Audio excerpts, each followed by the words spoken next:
Delhi NCR के ढांचे में बहुत सारे बदलाव हुए और खासकर सड़कों की कनेक्टिविटी। लेकिन सबको इंतजार है कि दिल्ली से अगर आप देहरादून मसूरी आगे जाना चाहते हैं तो वो सड़क कब तैयार होगी। दरअसल एक परियोजना जिसकी शुरुआत हो चुकी थी, लेकिन अब इंतजार है दिल्ली देहरादून के उस हाईवे पर। तो आज हम आपको उस हाईवे पर ले चलेंगे। दिल्ली से देहरादून आमतौर पर जब आप मेरठ होते हुए या दूसरे रास्तों पर जाते हैं तो लगभग 6 से 7 घंटे 5 घंटे का सफर लगता है, लेकिन अब हम जिस सड़क पर जा रहे हैं दिल्ली से देहरादून सिर्फ 2 से ढाई घंटे या अधिकतम 3 घंटे में पहुंचा जा सकेगा। कभी भी ये हाईवे लोगों के लिए खोल दिया जाएगा, आखिरी पड़ाव पर है। तो दिल्ली से देहरादून पश्चिम उत्तर प्रदेश के कई इलाकों से होते हुए 210 किलोमीटर लंबी ये सड़क 6 लेन हाईवे लगभग 12,000 करोड़ से तैयार हुए इस हाईवे पर आज हम आपको ले चलेंगे और दिखाएंगे कि कैसे इस ग्रीनफील्ड एक्सप्रेसवे पर दिल्ली से देहरादून सिर्फ और सिर्फ 2.5 घंटे में पहुंचा जा सके। ये सड़क कितनी खास है, ये हाईवे कितने खास है, कितनी सुविधाएं आपको मिलेंगी और इसी के साथ सफर कितना आसान और शानदार होगा। चलिए तो आप भी शामिल हो जाइए हमारी इस यात्रा में दिल्ली से देहरादून।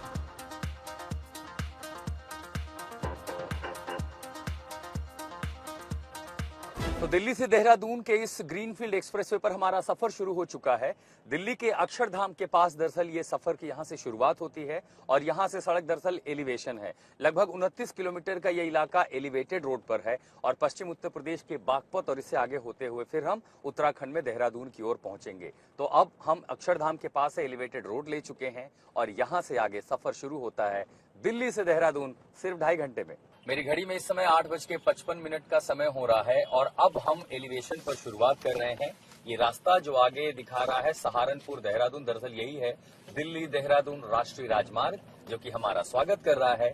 यात्रा की शुरुआत होती है दिल्ली का वो हिस्सा जहां से दिल्ली देहरादून हाईवे का एलिवेशन शुरू होता है। एनएचआई के बलराम जी हमारे साथ है। बलराम जी, अब तो हम एलिवेशन पर चढ़ रहे हैं। हाँ जी सर।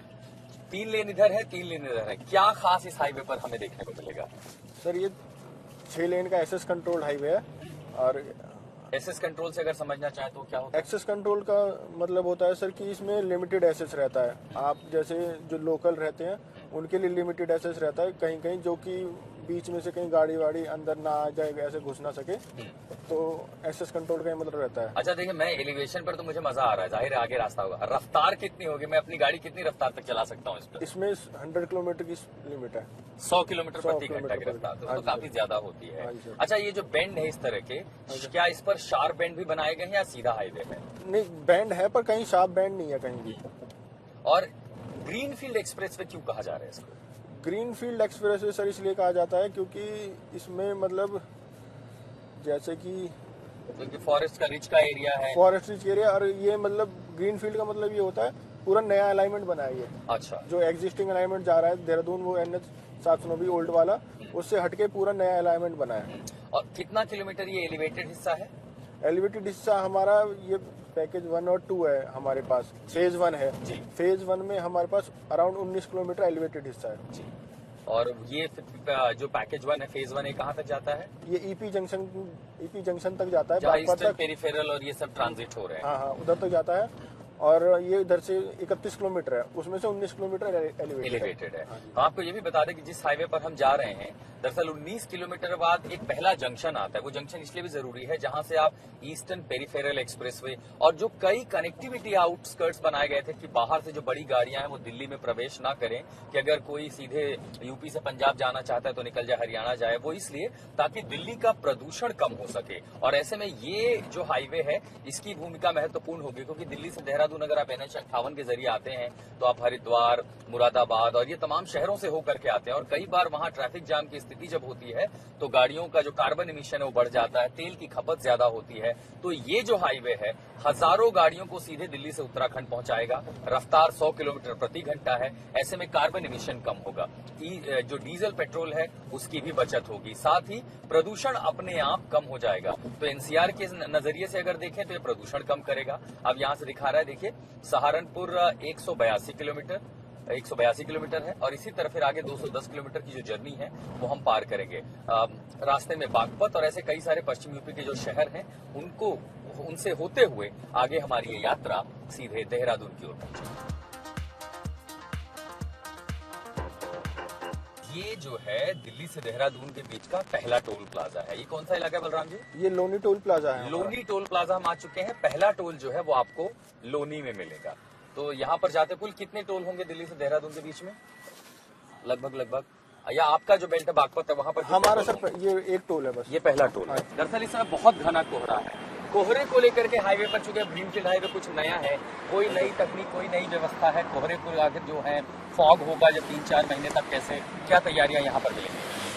फॉग के लिए तो सर जैसे हम टोल पे अनाउंसमेंट वगैरह भी करवाते हैं और जो हमारी आरपीवी वैन रहती है वो भी अनाउंसमेंट करती है और जो हमारे टोल पे बंदे रहते हैं, स्टाफ रहता है, वो कोई भी हैवी व्हीकल हो उस पे 3M वगैरह ये सब स्टिकर वगैरह लगाते रहते हैं। क्योंकि गाड़ियां देखिए एक्सप्रेस में है, अभी औपचारिक उद्घाटन नहीं हुआ लेकिन जो हिस्सा खोल दिया गया है वहाँ लोग जा रहे हैं, तो रफ्तार का मजा तो लोगों को मिल रहा है। लेकिन मान लीजिए मैं अपनी गाड़ी लेकर के आया, गाड़ी मेरी बिगड़ गई हाईवे पे, कहीं रुक गई, खराब हो गई, तब क्या करेंगे? वो कैसे वहाँ से निकलेगी हाईवे पे से? सर इधर आप देखोगे जैसे हम उधर से आए होंगे तो आपने बहुत सारे बोर्ड देखे होंगे, 1033 के बोर्ड लगे हुए हैं। आप कोई भी यूजर हो वो 1033 पे कॉल करके हमें मतलब NHAI को बता सकता है। तो NHAI की पेट्रोल व्हीकल है यहाँ पे खड़ी? हाँ सर, ये हमारी NHAI की पेट्रोल व्हीकल। अच्छा हाँ, यहाँ हमें देखिए कुछ गाड़ियाँ देखिए दिखाई दे रही है। वो क्रेन भी खड़ी है सर। 1033 अगर आप कॉल करते हैं तो हाईवे पर जगह जगह पर इमरजेंसी नंबर जो पेट्रोल गाड़ियाँ हैं वो दिखाई देंगी। तो ये क्या, ये टोइंग के लिए है या हमारी इमरजेंसी मदद के लिए, किस तरह के? ये इमरजेंसी मदद के लिए रहती है सर, और टोइंग के लिए सर हमारी क्रेन भी रहती है। अच्छा, टोइंग वैन भी रखी है और उधर एम्बुलेंस भी खड़ी है, देख सकते हैं। अच्छा हाँ, मेडिकल एम्बुलेंस भी खड़ी है सर हमारी। तो ये इमरजेंसी के लिए, यानी अगर 210 किलोमीटर में खुदा न खास्ता किसी के साथ कोई अनहोनी हो तो मदद करके आपको यहाँ पर इमरजेंसी व्हीकल जो है NHAI की ओर से वो भी तैनात किए गए हैं। यानी एलिवेटेड हाईवे है, चूंकि आप अलग रास्ते पर जा रहे हैं, तेज रफ्तार से जा रहे हैं, तो ख्याल जरूर रखें। रफ्तार कहते हैं ना कि speed thrills but it also kills, लेकिन अगर ऐसी कोई अनहोनी हो जाती है तो उसके लिए भी NHAI यहाँ पर तैयारियां की हुई है। हम लोनी टोल पर हैं तो आपको आगे लिए चलते हैं। तो दिल्ली देहरादून हाईवे पर जगह जगह आपको NHAI की पेट्रोल व्हीकल भी मिल जाएंगी जो इमरजेंसी रिस्पांस टीम है। और इसी के साथ अब मैं जहां पहुंचा हूं, ये इलाका आपको कनेक्टिविटी देगा ईस्टर्न पेरिफेरल एक्सप्रेसवे पर। तो दिल्ली से देहरादून ऐसा नहीं कि आप सीधे निकल जाओ और अगर आपको अचानक लगता है कहीं और जाना शहर के हिस्से में तो आप कनेक्ट नहीं हो सकते। आप सहारनपुर के लिए आगे जा सकते हैं, बागपत के लिए जा सकते हैं। और इतना ही नहीं, ये आप जो देख रहे हैं ऊपर, ये जो हिस्सा है ये दिल्ली का ईस्टर्न पेरिफेरल एक्सप्रेसवे है। इसको NCR का रिंग रोड कहा जाता है। इसलिए बनाया गया था ताकि जो गाड़ियां यूपी से पंजाब, हरियाणा या दिल्ली को बाईपास करके आगे जाना हो वो दिल्ली में ना जाए, ताकि प्रदूषण की समस्या कम हो। तो ये ईस्टर्न पेरिफेरल एक्सप्रेसवे है, सीधा रास्ता बागपत सहारनपुर होते हुए आप देहरादून चले जाएंगे। कितने किलोमीटर के बाद ये बलराम जी हम देख पाते हैं जो पहला कट है जो ईस्टर्न पेरिफेरल को जोड़ता है? ये 31 किलोमीटर खड़े हैं सर हम अभी। यानी आप एक बार आ जाते हैं और उसके बाद यहाँ से जो है ईस्टर्न पेरिफेरल लेकर के चले जाते हैं। कई बार ऐसा होता है, लोगों को लगता है कि हम हाईवे पर जा रहे हैं, कहीं मुड़ेंगे या नहीं मुड़ पाएंगे। ये इस जगह से कहाँ के लिए लोग एग्जिट ले सकते हैं, किन किन शहरों को पश्चिम उत्तर प्रदेश के? इधर से सर आप इधर से सोनीपत के लिए जा सकते हैं, पानीपत के लिए जा सकते हैं, और इधर से आप पलवल, गाजियाबाद पीछे इधर की तरफ दूसरा रास्ता निकल सकते हैं। देहरादून से लौटते समय भी आपको एग्जिट मिल जाएगा। दिल्ली से जाते समय अगर आपको रास्ता ये सुविधाएं, ये आपको एक जंक्शन समझ लीजिए जो ईस्टर्न पेरिफेरल एक्सप्रेसवे को जोड़ता है। यहाँ से आगे रास्ता शुरू होता है बागपत के आगे, फिर हम आगे उत्तराखंड में प्रवेश करेंगे। यात्रा हमारी जारी है, जगह जगह जो कोई रिस्पॉन्स टीम है NHAI के 1033 की वो भी हमें दिखाई दे रही है। तो 31 किलोमीटर बाद के बाद हम जो पहुंचे हैं ये बागपत है, और बागपत में NHAI के दूसरे अधिकारी हमारे साथ हैं। अंकित जी, बागपत यहाँ पे मर्जर शुरू हो जाता है, यहाँ से बागपत शहर निकल जाएगा। पश्चिम यूपी के कितने जो शहर हैं उसे हम पार करके जाएंगे आगे से? हाँ, वो 4 जिले हम वो क्रॉस करेंगे। ये हमारा 119 किलोमीटर का ग्रीनफील्ड वो कॉरिडोर है, वो फेस्टिवल बागपत, शामली और मुजफ्फरनगर और सहारनपुर, ये 4 जिलों को निकल पाएंगे या बस यहीं से एग्जिट है? यहाँ पे एग्जिट है, फिर यहाँ से 8 किलोमीटर आगे जो मेरठ बागपत मतलब हाईवे वहाँ पे इंटरचेंज है, उसके आगे बड़ौत और जो है बुढ़ाना MDR रोड है। तो जगह जगह पे इंटरचेंज है। बड़ा नाम सुना, ग्रीनफील्ड एक्सप्रेस, वो समझाइए ग्रीनफील्ड क्यों कहते हैं? क्या है? 2 टाइप के वो कॉरिडोर मतलब होते हैं, ब्राउन फील्ड और ग्रीन फील्ड। ब्राउन फील्ड में जो एग्जिस्टिंग रोड को ही हम करते हैं वो मतलब वाइडनिंग करते हैं, तो दैट इज वो ब्राउन फील्ड। नया अलाइनमेंट हम बनाते हैं तो दैट इज वो ग्रीन फील्ड। तो कम्प्लीटली नया अलाइनमेंट है, खेतों के बीच से जा रहा है। अच्छा, दोनों तरफ खेत हैं इसके? हाँ, तो ये यहाँ पे रोड, हाँ नहीं, दोनों तरफ ऊंचाई पर ये पुल हाँ, पर हाँ। बने हुए हैं या खेतों के बीच से हमारी यात्रा हाँ, होगी? वो खेतों के बीच से आपकी यात्रा अच्छा, होगी। ठंड का मौसम है ना, मुझे यहाँ पर सरसों के खेत दिखाई दे रहे हैं, तो पीली पीली सरसों है, गन्ने के खेत हैं, और चूंकि बागपत से आगे जब आप पश्चिम यूपी के बेल्ट में जाते हैं तो ये गन्ने का इलाका है। देखते हैं ग्रीनफील्ड एक्सप्रेस से कितना खूबसूरत है। अब वैसे भी जैसे ही खुल जाएगा, जैसे यात्रा इस पे शुरू होगी, अपने आप में ड्राइविंग का एक अलग अनुभव होगा। 100 किलोमीटर की रफ्तार, चौड़ी सड़कें, बस हाँ थोड़ा सावधानी जरूर रखें। आइए ले चलते हैं देहरादून। तो फेज 1 जो था वहां तो हमने 100 किलोमीटर की रफ्तार से गाड़ी चलाई हाँ। थी। इस पर स्पीड लिमिट कितनी है? इस पे भी स्पीड लिमिट है, वो 100 की है आपकी। 100 बढ़ने के चांस है क्या, बढ़ा भी सकते हैं?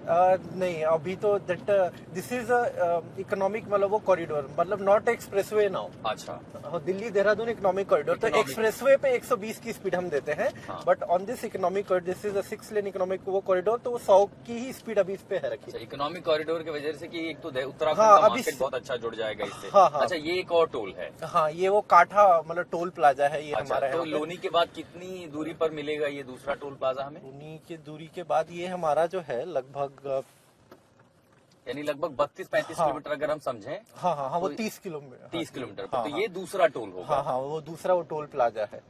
अभी इसकी कीमतें तय हुई हैं, कितनी है लगभग होंगी इस पर, या इस पर अभी आना बाकी है आदेश फैसला? हाँ हाँ, अभी इस पर बाकी है। अच्छा, ये दोनों तरफ हम खेत देख पा रहे हैं। अब ये कौन सा टोल था, ये बागपत टोल? हाँ, अगर ऐसे हाँ, समझें- काठा टोल प्लाजा। काठा टोल कहते हैं, बागपत जिले में ही आता है। हाँ, बागपत ठीक जिले है। में आता तो है। बागपत के पार हमने दूसरा टोल पार कर लिया है लगभग 35 से 40 किलोमीटर के बाद, और अभी लगभग काफी लंबी दूरी बाकी है।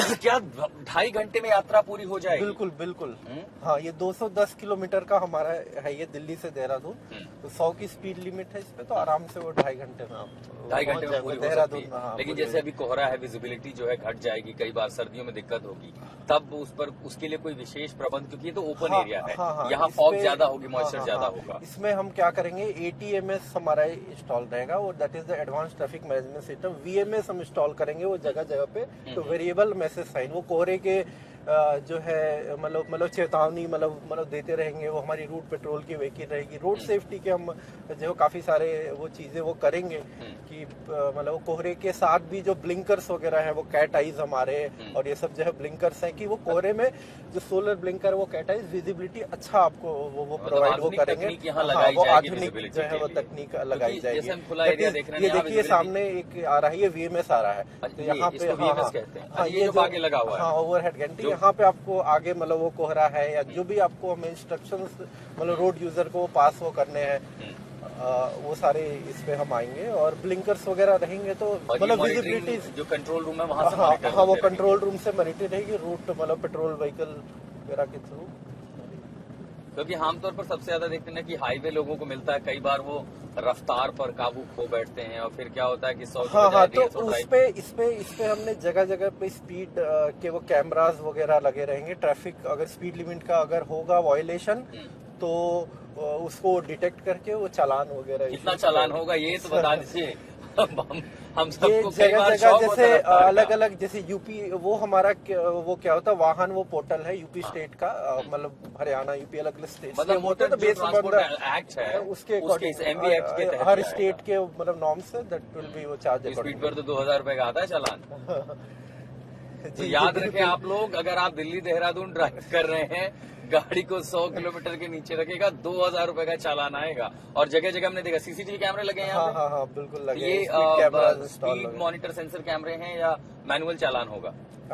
ये स्पीड मॉनिटर, हाँ स्पीड मॉनिटर। हाँ। अच्छा, एक चीज मुझे और भी जाननी थी।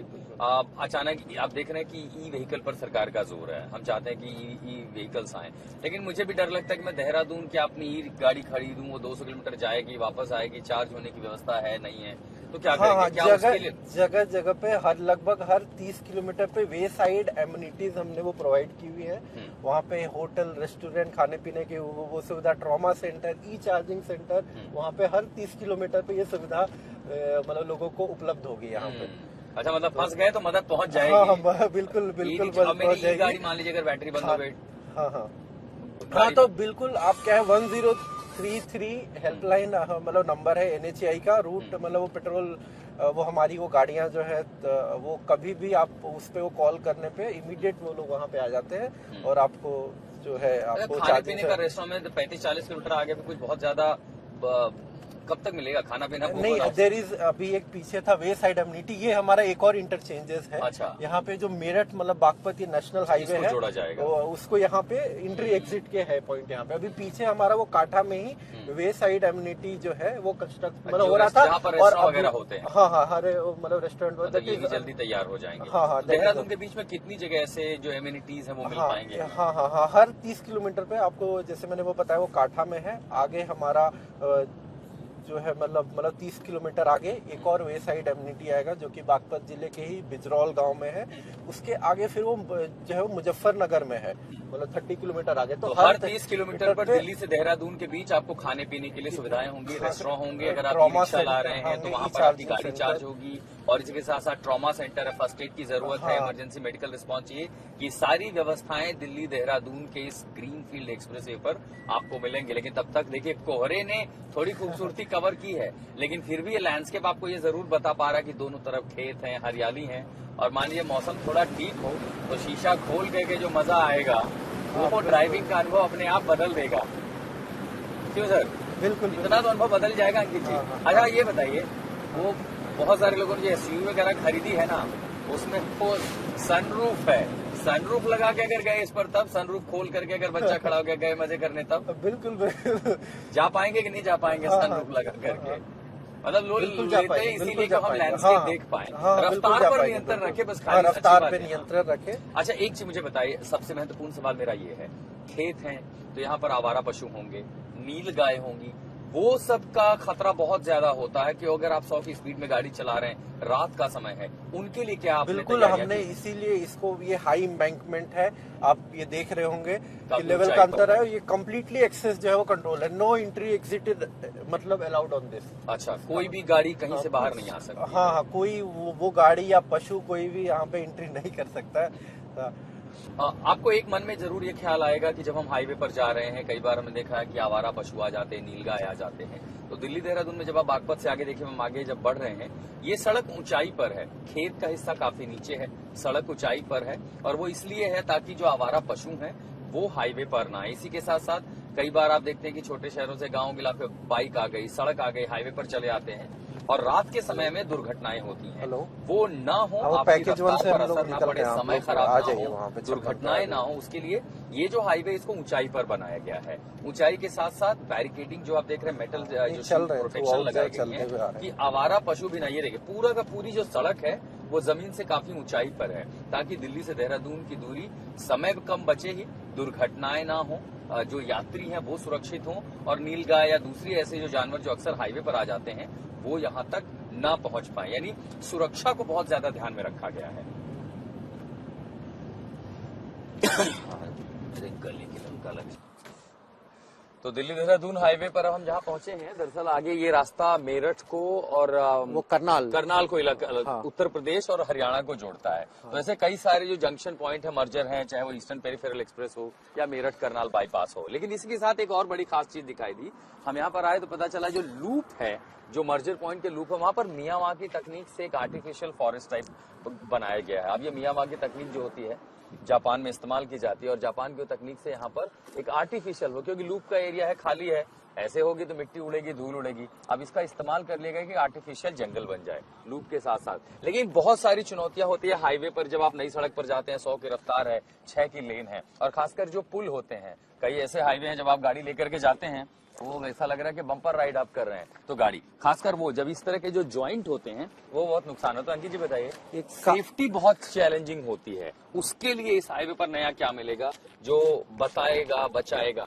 रोड सेफ्टी के लिए यहाँ पे काफी सारे जो है मतलब कैट आइज वगैरह ये सब होंगे, जो ब्लिंकर्स वो होंगे, वो रात में विजिबिलिटी देंगे। ये हमारा एक्सपेंशन जॉइंट है बी साहब, ये काफी स्मूथ रहेगा, यहाँ पे कोई आपको जर्क नहीं आएगा। हाँ, वो कोई भी वो जर्क नहीं आएगा। और वो कैसे, कौन सी तकनीक है, किस वजह से ऐसा होता है? क्योंकि कई सारे हाईवे पर ये देखिए एक्सपेंशन जॉइंट पे जंप मतलब ऐसा डरावना लगता है, अगर आप ध्यान जरा सा मिस कर जाएं और 100 की रफ्तार में तो गाड़ी कूद जाती है। वो तो बस नहीं है सर, इस पर नहीं आएगा। एकदम स्मूथ फिनिश किया हुआ है। तो बेसिकली ये जो है वो काम की मतलब फिनिशिंग पे ये डिपेंडेंट है, तो अब इस पे हमने काफी मतलब ध्यान दिया है, वर्कमैनशिप पे डिपेंडेंट है कि यहाँ पे बिल्कुल भी वो जर्क नहीं हो, स्मूथ जर्नी हो। अच्छा, मान लीजिए कोई हादसा हो जाता है, उसके लिए अलर्ट के लिए, क्योंकि कैमरे थ्रू आउट तो नहीं लगे होते हैं, तो वो उस ये सिक्योरिटी पे हाँ, एडवांस मतलब ट्रैफिक मैनेजमेंट जो सिस्टम है थ्रू वो आउट मतलब कहाँ हाईवे लगता पे है? किन जगहों पर इमीडिएटली लगाए सूचना, जाते हैं? ये देखिए वो केबल्स इसके हैं लगे हुए, अच्छा, और उसकी ये जो वो कनेक्टिव स्ट्रीट लाइट्स हैं इसके साथ। हाँ हाँ, यहाँ पे नीचे एटीएमएस के वो केबल होंगे लगे, उसकी वो कनेक्टिविटी जो होगी वहाँ पे जो है वो कंट्रोल रूम में कोई एक्सीडेंट हुआ, कहीं कोई जाम में कोई एडवांस ट्रैफिक मैनेजमेंट सिस्टम, हाँ हाँ, वो यहाँ पर हाँ, लगाया वो जाएगा। आधुनिक जो है तकनीक का ये ट्रैफिक मैनेजमेंट सिस्टम है जो इस हाईवे पे पूरा थ्रू आउट है। ये हमारा वो कंट्रोल रूम पे कहीं कोई इंसिडेंट हुआ, कुछ हुआ, इमीडिएटली वहाँ से जो है मतलब रूट पेट्रोल मतलब व्हीकल और वहाँ पेट्रोल व्हीकल कितनी है? तो हमने बागपत जो पहला स्टेज है फेज 1 वहाँ देखा कि पेट्रोल व्हीकल है। कितनी पेट्रोल व्हीकल आमतौर पर यहाँ पर रहेंगे स्टैंड पर, क्यूआरटी या रिस्पांस टीम जो है? हाँ, हर जगह हर मतलब जितने भी हमारे इंटरचेंजेस हैं मतलब टोल लोकेशन है वहाँ पे एम्बुलेंसेज और मतलब रूट मतलब पेट्रोल व्हीकल वो हर जगह पे मौजूद है। सबसे हर बड़ा टोल चैलेंज प्लाजा क्या होता है? देखिए अभी विजिबिलिटी 300-400 मीटर है, अभी वैसा भी हो सकता है तो खुला एरिया फार्मिंग इलाका, विजिबिलिटी 100 मीटर तो लेन मार्किंग भी हमने ये कराई, इसकी भी काफी हाई मतलब रिफ्लेक्टिविटी है, जो रोड मतलब साइनेज लगेंगे उसकी अच्छी लिमिटेड, बाकी वो कैट आइज ब्लिंकर्स वगैरह ये सब वो होंगे कि फॉगी सीजन में लोगों को सेफ जर्नी हो। हाँ हाँ, रनवे दिखाई दे रहा है। सेफ जो है वो जर्नी वो ये बहुत ज्यादा जरूरी होती है कि अगर आप सुरक्षा रोड के सेफ्टी का एहतियात वो इसका काफी जो है ख्याल रखा गया और है। ये सबसे ज्यादा जरूरी है कि रफ्तार तो ठीक है, समय बचाना तो ठीक है, सेफ नहीं होगा तो आप यात्रा करेंगे कैसे, तो उसका बहुत ख्याल रखा गया है। तो मॉडर्न टेक्नोलॉजी में आपको देखेंगे कि इधर जो मियाँ वहाँ की फॉरेस्टेशन करने की कोशिश की, खाली जगह तो आपने उसको ग्रीन बेल्ट बना दिया, सजावट के लिए तो ठीक है, पर सिक्योरिटी के लिए जहाँ पर जंपिंग पॉइंट होते हैं वो ना हो, सड़क काफी स्मूथ दिखाई दे रही है। उसी के साथ साथ फॉग से बचने के लिए जो लाइटिंग सिस्टम है, कैट आई है और एडवांस्ड जो मैकेनिज्म सिस्टम है, ताकि अगर कहीं किसी तरह के हादसे हों तो उससे भी बचा जा सके। ये सब तैयारियां दिल्ली देहरादून हाईवे पर हमें दिखाई देती है। किलोमीटर पे है वो क्या है कि जो मतलब सर्विलांस जो है वो करेगा, लेन मार्किंग जो है रेज जो है वो मतलब प्रोफाइल है कि अगर कोई मतलब शोल्डर से बाहर जाना चाहेगा तो उसको शॉक लगेगा, अच्छा, ताकि लेन में ही रहे। तो अब हम उत्तराखंड में प्रवेश करने के पहले ही, अब ये जो इलाका है दरअसल जंगल है, शिवालिक के साथ साथ जो राजाजी नेशनल पार्क है उसके बीच से गुजरते हुए, लेकिन चूंकि जंगली जानवरों का इलाका है तो इसलिए दिल्ली देहरादून जो कॉरिडोर बनाया गया उसमें इस हिस्से को एलिवेटेड रखा गया। एक नदी का हिस्सा था, एलिवेटेड रखा गया था। रोहित पवार साहब जो इस हिस्से के इंचार्ज है, रोहित जी क्या खास हम इसको जाने, क्योंकि एक बड़ी चिंता रही कि जंगल में आप हाईवे बना देंगे तो जानवर कहाँ जाएंगे। हम जो देख पा रहे हैं उनकी वाइल्ड लाइफ की सुरक्षा के लिए ये कितना महत्वपूर्ण है? सर मैं इसमें आपको बताता हूँ कि जो हमारी पुरानी रोड थी वो हमारी शिवालिक रिजर्व फॉरेस्ट में थी जी, और उस रोड पर बहुत हैवी ट्रैफिक होने की वजह से यहाँ पे जानवर जो हैं उस रोड को क्रॉस नहीं कर पाते थे। तो इसके लिए हमने फिर एक ये सोल्यूशन निकाला था कि इधर हमारी जो एग्जिस्टिंग रोड थी उसके बगल में मोहन राव नदी है, एक ये बरसाती नदी है, और हमने इसमें एलिवेटेड कॉरिडोर हमारा बनाया है। तो हम ये उसी एलिवेटेड कॉरिडोर पर चल रहे हैं। एलिवेटेड कॉरिडोर पर चल रहे हैं। तो अब इससे एक ये फायदा हुआ है कि एक तो हमारे को बहुत अच्छा इंफ्रास्ट्रक्चर मिल रहा है, प्लस ये एलिवेटेड कॉरिडोर, इससे हमने इस चीज का ध्यान रखा है कि इसकी हाइट मिनिमम इतनी रखी गई है कि इसमें बड़ा सा बड़ा जानवर भी नीचे से हाथी भी आराम से इसमें क्रॉस कर सकता है। तो ये नदी जो है ये जो शिवालिक रिजर्व फॉरेस्ट है, हमारे लेफ्ट हैंड साइड पे सारा शिवालिक रिजर्व फॉरेस्ट है, और राइट ये आपने दीवारें जो खड़ा की, मतलब आमतौर पर तो ये व्यू का काम करते हैं, तो इसे ढक्का क्यों गए? तो अच्छा लगता ना अगर दिखाई देता तो। या इसका पर्पस कुछ और है? इसका पर्पस ये है कि ये हमारे साउंड और नॉइज उसके लाइट के बैरियर्स हैं, ये कि जो अच्छा। हमारी गाड़ियां चल रही हैं, ट्रक चल रहे हैं इस पे एलिवेटेड कॉरिडोर से, इनका जो नॉइज है वो हमारे जंगल में फिर इसमें पर्कुलेट नहीं करता है, मतलब जंगली जानवरों को डिस्टर्बेंस नहीं होती। और क्योंकि ये बिल्कुल ट्रांसपेरेंट नहीं है, वो है इसमें, तो इसकी वजह से हमारी लाइट भी बाहर नहीं जाती है। तो इसमें जो रात को लाइटों की वजह से जानवरों को, स्पेशली जो नॉकटर्नल एनिमल और बर्ड्स हैं, उनको भी डिस्टर्बेंस नहीं होता है। आवाज भी उस पार नहीं जाएगी, रोशनी भी नहीं जाएगी, तो हमारे हाईवे से उनको लीस्ट डिस्टर्बेंस होगा इसमें जो हाईवे पे ट्रैफिक चल रहा है।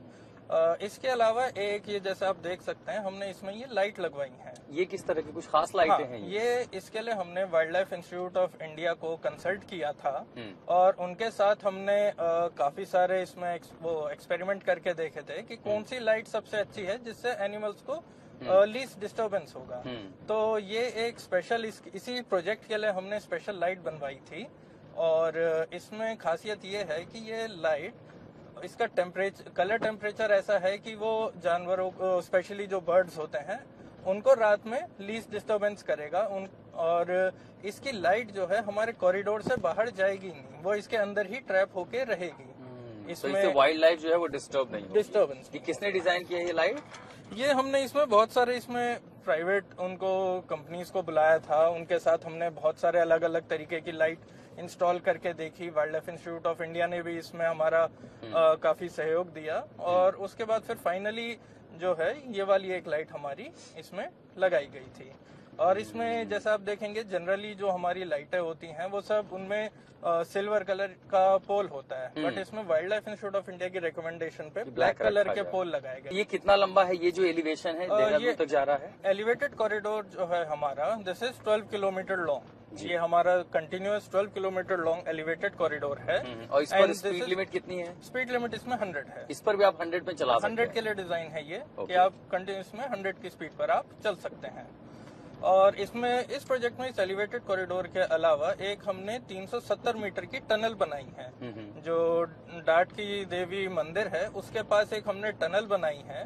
तो टनल के ऊपर जो रिज लाइन है उससे भी बहुत सारे एनिमल की मूवमेंट वहां पर रिकॉर्ड करी गई थी। तो ताकि एनिमल्स वहां पे फ्रीली मूव करें तो हमने उसको हिल को कम से कम डिस्टर्ब करते हुए अंदर से टनल बनाकर हमने उसको क्रॉस किया। लंबी टनल है वो? 370 मीटर्स। तो उस टनल के पास भी एनिमल मूवमेंट देखा गया? वाइल्ड लाइफ वो टनल के ऊपर जो रिज लाइन थी उस पर भी एनिमल मूवमेंट नोटिस किया गया था।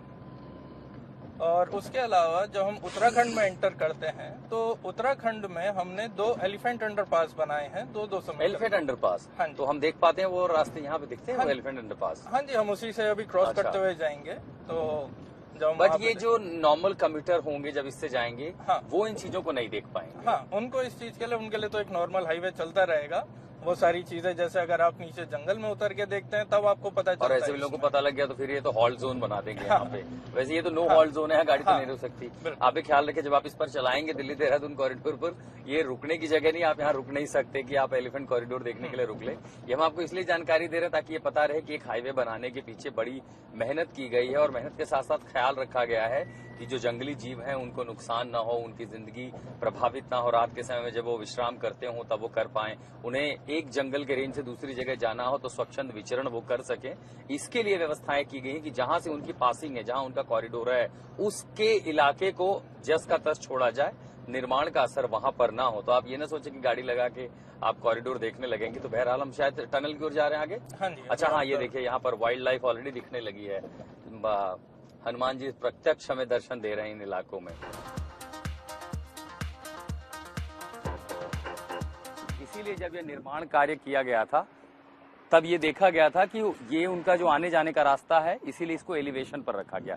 इतना एलिवेशन के यहाँ से हाथी भी गुजर जाएं। अब चूंकि आप देख रहे हैं कि फिलहाल जो बंदर हैं उनको तो फिर कोई भी रास्ता चल जाएगा। पवन जरा आगे, आपके पीछे हनुमान जी बहुत तेजी से खड़े हो गए सपोर्ट लेकर के, और ये पूरी मुद्रा में थे। तो ये वाइल्ड लाइफ का इलाका है।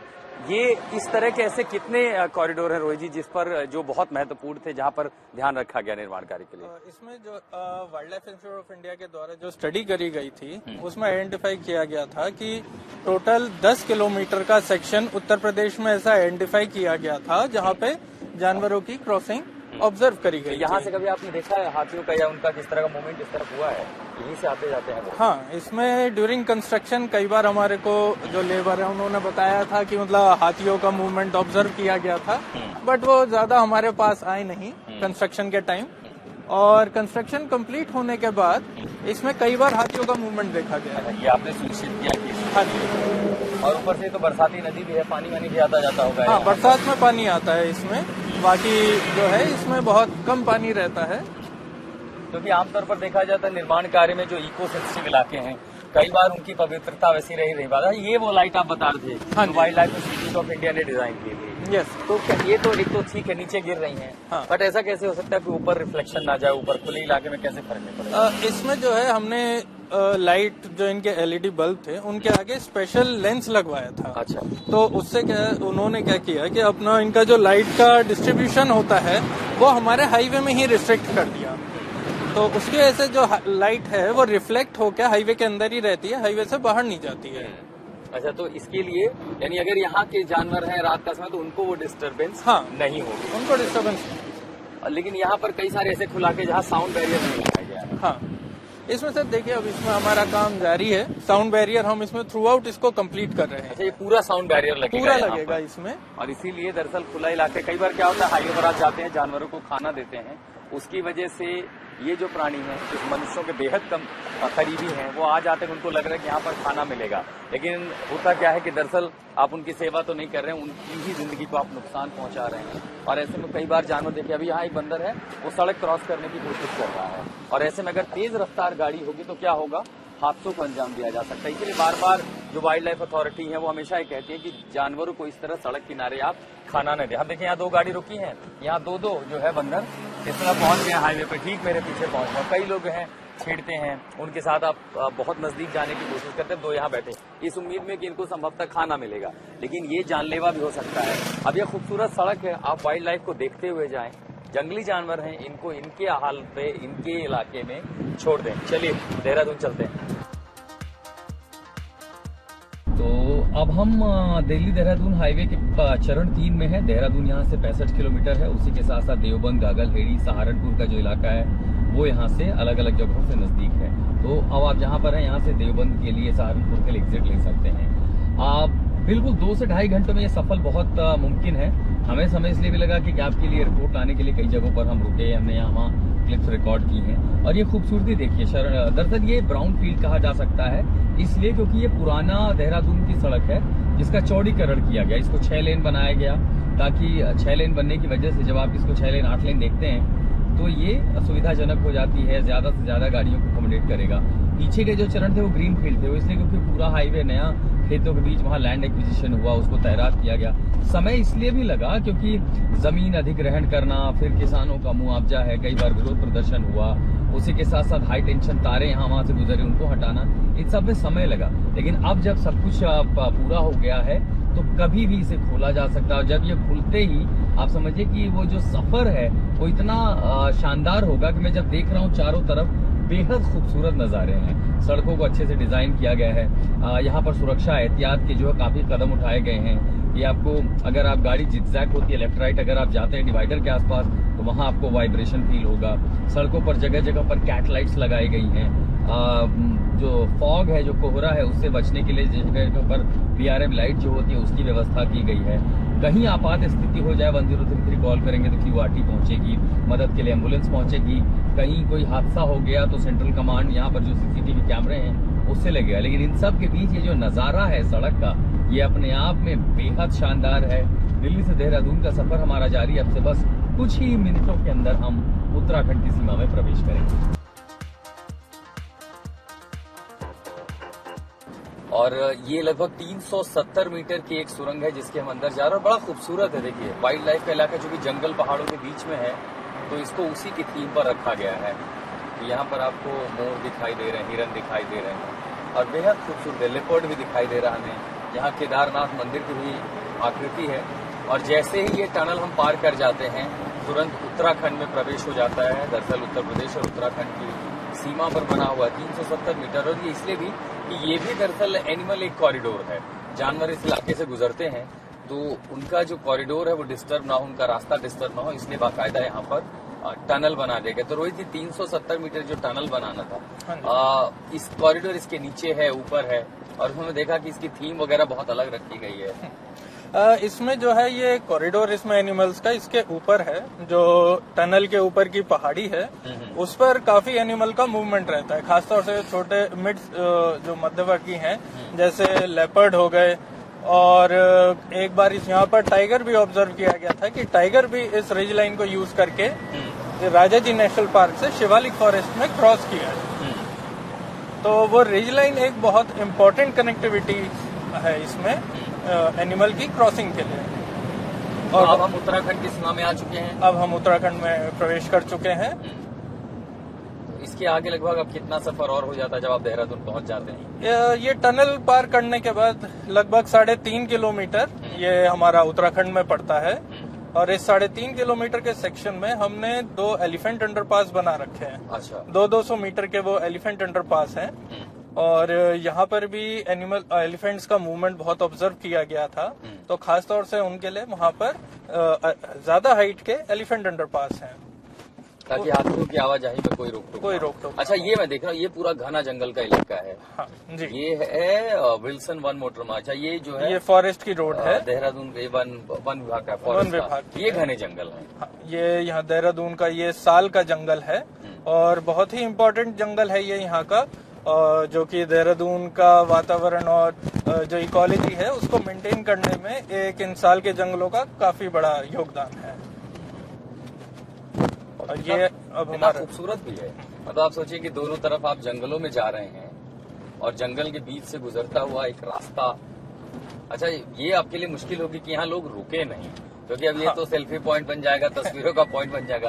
कैसे रोकेंगे लोग? इसमें हमने रेगुलर पेट्रोलिंग का प्रावधान रखा हुआ है कि हमारे आप सेल्फी के लिए नहीं रोकने देंगे? हाँ, क्योंकि देखिए सेल्फी के लिए एंजॉयमेंट ठीक है, बट गाड़ी बीच इसमें क्योंकि हाई स्पीड कॉरिडोर है, गाड़ियां इसमें काफी तेज रफ्तार पे 100 की रफ्तार से चलेंगी और कहीं बीच में अचानक कोई रुका हुआ हो तो एक रोड सेफ्टी का एक इशू, हादसे हो सकते हैं। तो लोगों की सेफ्टी के लिए ही हम उनसे गुजारिश है कि वो इस पे ना रुकें। अब ऐसे ही देखिए, ड्राइव करते हुए आप थोड़ी बहुत खूबसूरती देख सकते हैं, जैसे मैं देख पा रहा हूँ। मेरा भी मन कर रहा है यहाँ उतर के कम से कम तस्वीरें ली जाए। बहुत खूबसूरत है। मतलब एक होती है कि सड़कें चलिए बन रही है, देख रही हैं, इस खूबसूरती को आप जीते हैं और ये है वो पॉइंट। अब ये हमारा इसका कॉरिडोर का एंड पॉइंट आ गया है। मतलब दिल्ली देहरादून का कॉरिडोर यहाँ खत्म, यहाँ समाप्त होता है। और इसी के साथ क्या हम मान लें यहाँ देहरादून पहुंच चुके हैं? जी हाँ, अब ये देहरादून शहर स्टार्ट हो गया। और इसी के साथ देहरादून शहर, और इसी के साथ देखिए उत्तराखंड में हमारा स्वागत हो गया। हम पहुंच गए देहरादून के बाहरी हिस्से में। रेलवे स्टेशन है सिर्फ 8 किलोमीटर, घड़ी में बज रहे हैं 1:30। हमने जो समय शुरू किया था, समय दरअसल इसलिए लगा क्योंकि रास्ते में हमें आपको रिपोर्ट बनानी थी, हम उन जगहों को दिखा रहे थे। तो अगर उसको देख लिया जाए तो वाकई दिल्ली से देहरादून 2.5 घंटे में पूरा किया जा सकता है। बहुत ही शानदार सड़क है और जैसे ही ये सड़क आप सबके लिए खुली बजाय, याद रखिएगा कुछ चीजों की परवाह रखें, ओवर स्पीडिंग ना करें, जो एनिमल कॉरिडोर है वहां पर ना रुकें, जानवरों को खाना ना खिलाएं। लेकिन इसके अलावा देश की राजधानी से उत्तराखंड तक पहुंचना, देहरादून तक पहुंचना बेहद आसान है। 2.5 घंटे में ये सफर पूरा किया जा सकता है और इसीलिए हम आपको ये रिपोर्ट लेकर के आए थे, ताकि आप हर उस बारीकी को समझ सकें।